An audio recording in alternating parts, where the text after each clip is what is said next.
निश्चित तौर से बहुत दुखी है, बहुत ही कष्ट में है वो, और उनका कष्ट फिर जायज़ है क्योंकि एक अकेला बेटा अपने माँ बाप का, और बाप जो है खुद राकेश यादव ओंकारेश्वर में ट्रक ड्राइवर है, वो गाड़ी चलाता है, उसको योगी जी डकैत बता रहे हैं। अब डकैत का बाप गाड़ी चलाएगा या गाड़ी में बैठकर चलेगा, आप सोच सकते हो। और भी हजारों किलोमीटर दूर जाके अपना नौकरी कर रहा है, पेट भर रहा है। उसके घर जो देखा हम लोगों ने, घर के ऊपर मतलब कच्चा घर है, प्लास्टर भी नहीं है, ईंटे के घर है उसके, और प्लास्टिक से छाजन किया हुआ है। तो आखिर में डकैती करेगा तो कहाँ लेकर जाएगा? विदेश तो लेके जाएगा नहीं, बॉम्बे तो लेके जाएगा नहीं, दिल्ली तो लेके जाएगा, यही रहेगा। इतना मास्टरमाइंड भी नहीं है उसको, इसलिए कि उसको कोई उसके लिए कोई आवाज़ नहीं उठेगी, कोई बात नहीं बोलेगी, इसलिए उसको मार दिया इन लोगों ने। निश्चित तौर से ये मैं आग्रह करूँगा कि इस पर तत्काल महामहिम राज्यपाल इस पर संज्ञान लें और सिटिंग हाई कोर्ट के जज से इसकी जांच कराएं, जिससे दूध का दूध पानी का पानी न्याय मिल सके और इस तरीके के निर्दोष लोगों की हत्या न करे सरकार, निर्दोष लोगों को मारा न जाए।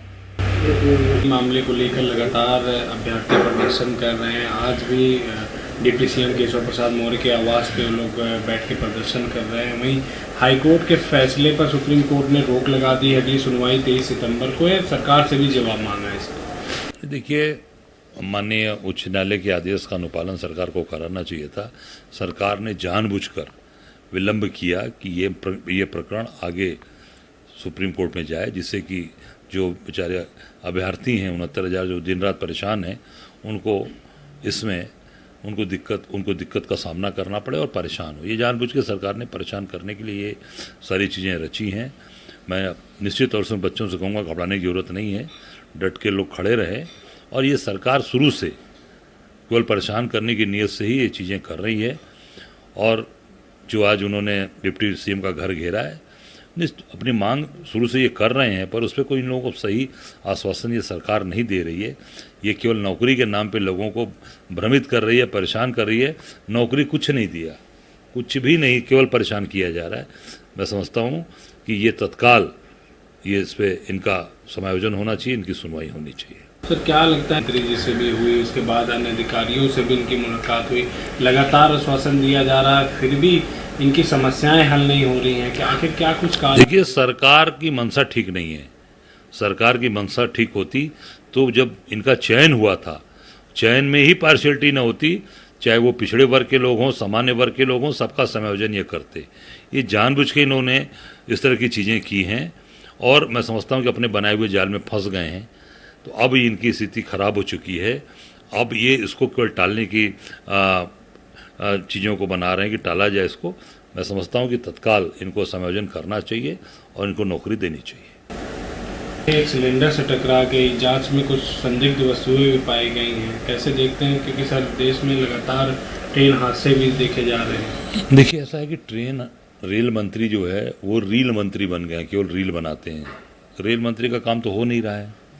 अब ये आपको याद होगा, पहले जो ट्रैक लाइनों पर हमारे जो ट्रैक पे वो चलते थे, जो गैंगमैन की भर्ती बंद हो गई, गैंगमैन ख़त्म हो गए। वो इसीलिए थे कि पहले वो चलते थे, ट्रैक को देखते थे, ट्रैक कहीं ट्रैक टूटी है, अगर कहीं उसके नट बोल्ट ढीले हैं या कुछ ऐसी चीज़ें हैं तो उसको वो हटाते थे।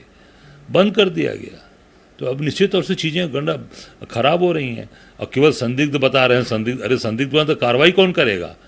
हर रेलवे जितने भी रेल एक्सीडेंट्स हुए हैं, जितने भी रेल के भी दुर्घटनाएं हो रही हैं, सबको आप केवल संदिग्धता की जांच कौन करेगा? कार्रवाई करिए। कौन मना करता है? उनके खिलाफ कार्रवाई करिए, कठोर कार्रवाई करिए। क्यों? क्योंकि आप उस पर पूरी तरीके से रेल विभाग को इन लोगों ने बैठा दिया। रेल विभाग में कोई नियुक्ति नहीं हो रही है और रेल विभाग को पूरी तरीके से कंगाल कर रहे हैं। सर, लेकिन उसके बावजूद ओबीसी आरक्षण लागू नहीं किया। अब इसी आरक्षण को लेकर ये सत्ता में आना चाहती है और सत्ता ये आरक्षण को पूरी तरह से खत्म करना चाहती है। देखिए, कांग्रेस तो अभी शासन में है नहीं, न प्रदेश में है न केंद्र में है। तो मायावती जी को तो ये सवाल भाजपा से करना चाहिए ना, या भाजपा के एजेंट के रूप में बोल रही हैं वो। उनको तो भाजपा से कहना चाहिए ये बात कि भाजपा क्यों नहीं कर रही है। कांग्रेस ने शुरू से एक आम आदमी, गरीब आदमी, कमज़ोर आदमी की मदद की है, उसको हमेशा सही रास्ता दिखाया है और शुरू से उसको आगे बढ़ाने का काम किया है। मायावती जी ने केवल शोषण किया है, लोगों का वोट लिया और अपनी जात के लिए कुछ नहीं किया, केवल पैसा पैसा और केवल उसी पर काम किया और आज चुपचाप घर बैठी हुई हैं। उनका जो अपना वोटर है, उनका जो अपना कार्यकर्ता है, वो बेचारा परेशान है भाजपा के राज में, और भाजपा पे न बोलकर वो कांग्रेस पर अटैक कर रही हैं। इसका मतलब ये साबित होता है कि वो पूरी तरीके से भारतीय जनता पार्टी की एक मजबूत एजेंट के रूप में काम कर रही है। सर, राहुल जी जिस तरह से डर फैला रहे थे और छोटे व्यापारियों पर एजेंसियों का दबाव बना रहे थे, अब एक सेकंड में ये सब बदल गया। देखिए, निश्चित तौर से आज भारतीय जनता पार्टी की स्थिति दिन प्रतिदिन खराब हो गई है। राहुल गांधी एक बहुत ही मजबूत एक लीडरशिप नेतृत्व बनकर उभरे हैं इस देश के लिए। विपक्ष की आवाज़, इस देश की आवाज़, इस देश की 145 करोड़ जनता की आवाज़, वो राहुल गांधी जी के पास है और हम सब लोग उनके सिपाही हैं, मिलकर लड़ रहे हैं। और अभी तो मोदी जी को हमने बनारस में घुटने के बल बैठाया है। अगले बार चुनाव में मोदी जी का पत्ता साफ हो जाएगा और 2027 में भी हराएंगे इनको। सर, बीजेपी कह रही है इस विरोधी बातें कर रहे हैं देश की। नहीं, राहुल जी हमेशा देश प्रेम की बात बोलते हैं। सही बात बोला उन्होंने। अपॉर्चुनिटी नौकरी है कहाँ? आप देखो 69,000 बच्चे घूम रहे हैं ना सालों से, क्यों नहीं नौकरी दे रहे हो? क्यों उनको घुमा रहे हो? मेरा सीधा प्रश्न है कि आप उनको नौकरी दीजिए, क्यों नहीं नौकरी दे रहे हैं?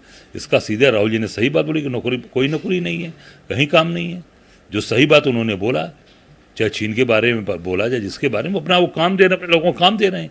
यहाँ आप केवल घुमा रहे हो, धरना हो रहा है, कभी केशव मौर्य का घर घेरा जा रहा है, कभी अनुप्रिया पटेल का घर घेरा जा रहा है, कभी भाजपा के अध्यक्ष का घर घेरा जा रहा है। ये बच्चे काम करने के लिए आएंगे, घर घेरने के लिए आए हैं? उनको काम दीजिए, नौकरी दीजिए, उनको पेट भरना, अपने घर परिवार को पालन पोषण करना, अपने बच्चों का पालन पोषण करना, उनके बारे में नहीं बोल रहे हो। राहुल जी ने सही बात बोली है, पूरा देश उनका समर्थन कर रहा है। सर, राहुल गांधी जी कह रहे हैं कि यह जाति को बांटना चाहती है, धर्म को बांटना चाहती है। बिल्कुल सही बोला उन्होंने ना। आप देखिए पूरे प्रदेश और देश के अंदर क्या किया है। आप किसी भी प्रदेश के अंदर देख लीजिए, पूरे जातिगत आधार पर चीज़ें तोड़ना चाहते हैं, बांटना चाहते हैं। पर जहाँ तक मेरी जानकारी है कि राहुल जी के रहते, कांग्रेस के मजबूत रहते, कुछ नहीं कर पाएंगे। राहुल जी जैसा योद्धा हम लोगों को मिला है, हम सब लोग मिलकर लड़ेंगे और इनको भगाएंगे निश्चित तौर से। अभी 27 में भी इनको हराएंगे, 24 में तो इनको हम लोगों ने इनको फील गुड करा ही दिया है। अब 29 में भी निश्चित तौर से इनका सुफड़ा साफ होगा। सर, हरियाणा विधानसभा चुनाव है, ऐसे में आम आदमी पार्टी ने कहा कि अभी हाईकमान से गठबंधन की कोई जानकारी नहीं है, न कोई सूची। देखिए, कांग्रेस पार्टी वहाँ बहुत मजबूत है। कांग्रेस पार्टी पूरी तरीके से हरियाणा और जम्मू कश्मीर, महाराष्ट्र, हम झारखंड, हम सब जीतेंगे। और ये भी चुनाव जो अभी यहाँ चल रहे हैं महाराष्ट्र और जम्मू कश्मीर के, ये कांग्रेस और इंडिया गठबंधन अलायंस क्लीन स्वीप करेगा।